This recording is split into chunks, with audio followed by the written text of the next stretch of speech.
Hello and how's it going, everyone? It is Skullzi here with the latest gaming news, rumors, and speculation.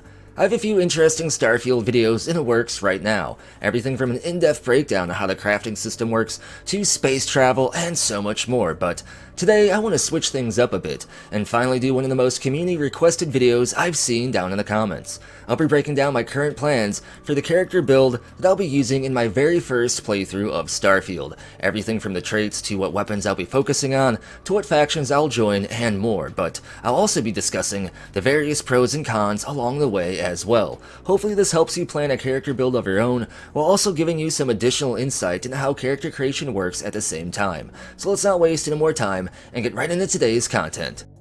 First off, character creation begins by character creation beginning, which starts off by sculpting our character's appearance into something hopefully not monstrous and demeaning. Obviously, I'm not going to spend a lot of time discussing this portion in the video, as I'll probably just end up doing the beacon of creativity that is just trying to make myself in the game. So basically this guy. Look, they even have my little kitty in there too. If Bethesda makes this guy one of the default character presets we can choose during character creation, then I'll be all good. Next, we choose our character's background, sort of like our character's previous experience within Starfield's world, prior to when we assumed direct control of them.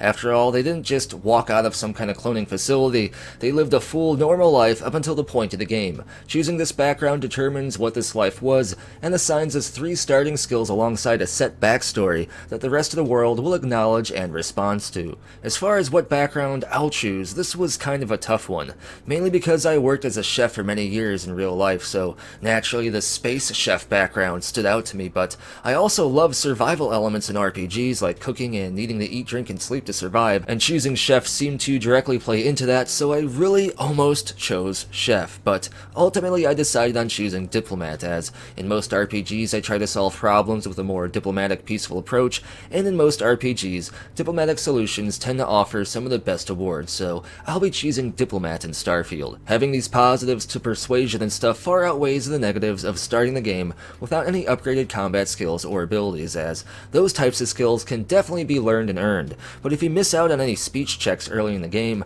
those are gone forever most of the time. And one of the traits with diplomat is increasing the overall success of speech checks, so naturally I'm going with that. I can also force an NPC below my level to quit fighting me for a while, so that can help if I choose to not save scum the game and want to calm somebody down. And last, I can buy items for 5% less and sell them for 10% more, giving me some extra money, which will come in handy for some of the traits I'll be choosing here in a second.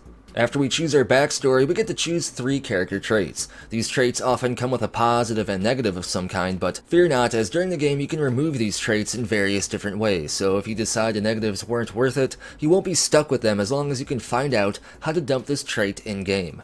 As far as what traits I'll choose, I'll start off with the starter home trait. This gives us a small house on a peaceful little moon, but we'll owe a $50,000 mortgage, so we'll basically start the game with a home, but also a pretty big debt. Personally, I feel like the pros outweigh the cons here again, as I'm sure we can pay that mortgage off in payments and within a reasonable amount of time, and that should be no big deal as long as we stay active and make income instead of just sitting in our house in the video game for ever, which would make no sense. And second, it could take some time to find a player home in-game without this option. We'd have to explore the game, play it for a while, hopefully we just happen to quest in the right direction in one of the places we can actually buy a house in, then we have to save up for that house, and then buy that house, and then build it up.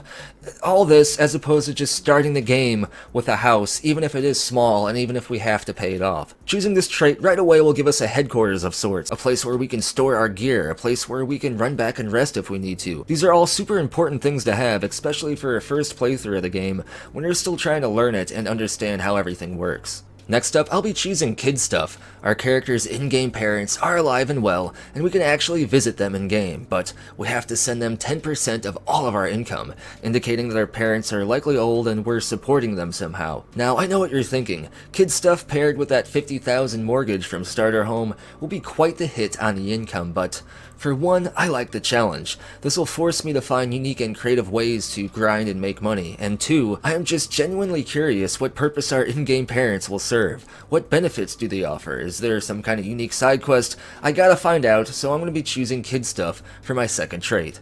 As for my third trait, I am still undecided to be honest. I am leaning towards alien DNA, but we don't really know what that trait is exactly yet, or what bonuses and negatives it offers. My next option would be Neon Street Rat, as Neon seems like the cyberpunk setting within Starfield's universe, and I'll definitely be doing some space smuggling if we can, so Neon seems like it would be a decent place to have connections for a character interested in crime. Or my other option would be choosing something related to the Freestar Collective, as we can choose a trait that starts us off with a higher level of reputation with one of the game's primary factions, whether it be political, religious, or otherwise. And this takes us to my next topic: factions. The two main political and military powers within the settled systems are the United Colonies or the Freestar Collective. The UC seems to be more advanced, but definitely more restrictive, offering its citizens less freedom but more security. The Freestar Collective, on the other hand, seems to be the opposite, focusing more on individual liberty and freedom and less on restrictive and oppressive security measures.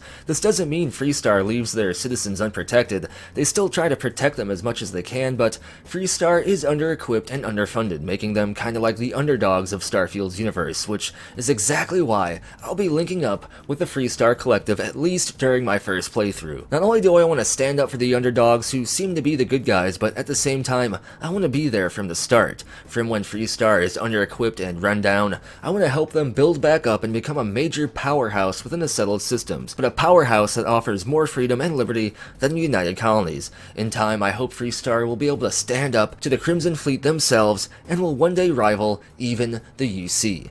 Naturally, my character would be willing to help the UC as well, though, as their main focus is to help those in need as they explore the cosmos and solve its great mysteries, while also getting rich along the way. Maybe they'll dabble as a pirate for a short time before taking the Crimson Fleet down altogether from within.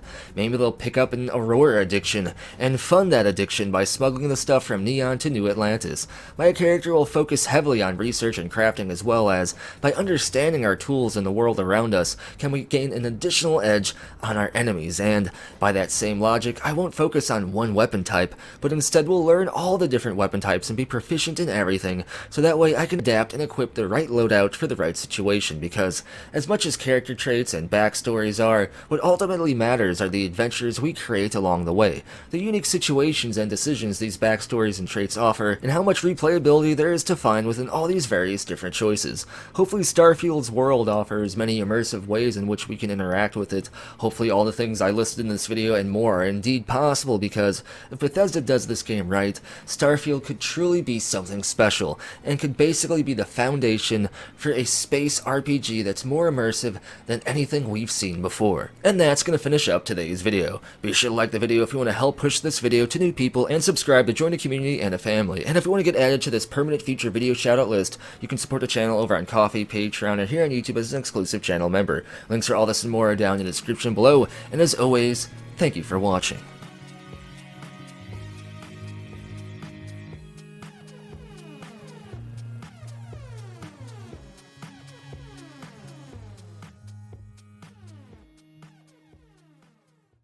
It just works.